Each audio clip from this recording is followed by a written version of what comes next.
de l'Autorité de régulation de la communication audiovisuelle et numérique de France, l'ARCOM, et je préside en même temps le réseau des régulateurs francophones qui rassemble les autorités de régulation de tous les pays qui ont la langue française en partage, et notamment une bonne partie des régulateurs africains. Écoutez, je veux d'abord saluer la personnalité de Maître René Beauvois, qui est un ami, qui est un président très entreprenant, très actif, très dynamique, qui sait fédérer les énergies, qui déploie les initiatives pour adapter la régulation au nouvel environnement qui est le nôtre, l'environnement numérique.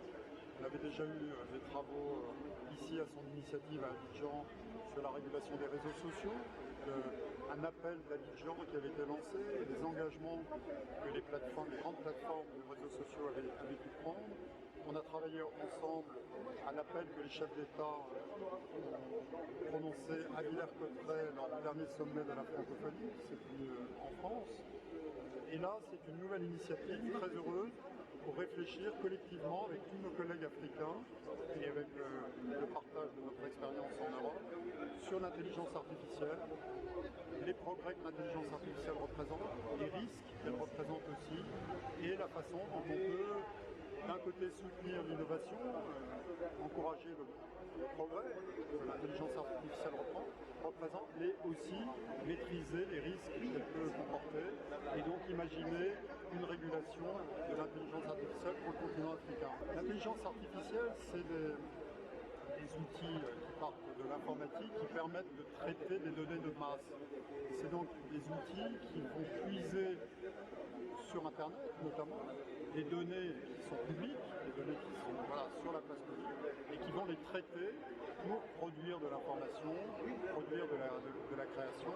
Et donc c'est des outils qui, grâce au progrès technologique, permettent d'offrir des potentialités formidables.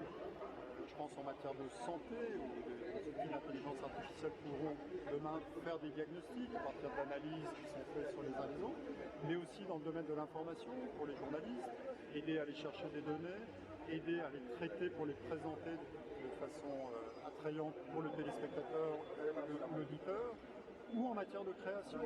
Il y a déjà des réalisateurs de films, audiovisuels ou cinématographiques qui utilisent ces outils. Donc c'est vraiment une source de progrès, c'est une étape supplémentaire de la révolution numérique dans laquelle on est engagé. C'est une source de progrès incontestable pour l'humanité, mais en même temps, c'est des outils tellement puissants on voit bien qu'ils peuvent comporter des dangers. On peut produire de fausses informations, on peut produire de fausses images, on peut piller le droit des auteurs en puisant sur des données publiques qui ont été portées par des auteurs pour produire d'autres contenus, mais en oubliant de rémunérer ceux qui ont produit ces contenus à l'origine.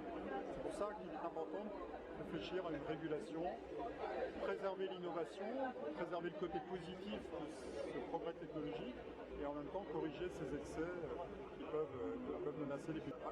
Je pense qu'elle a tout à fait les moyens de s'adapter. Ce qui est important, on a eu le même débat en Europe, puisque l'Europe vient d'adopter cette année un règlement sur l'intelligence artificielle.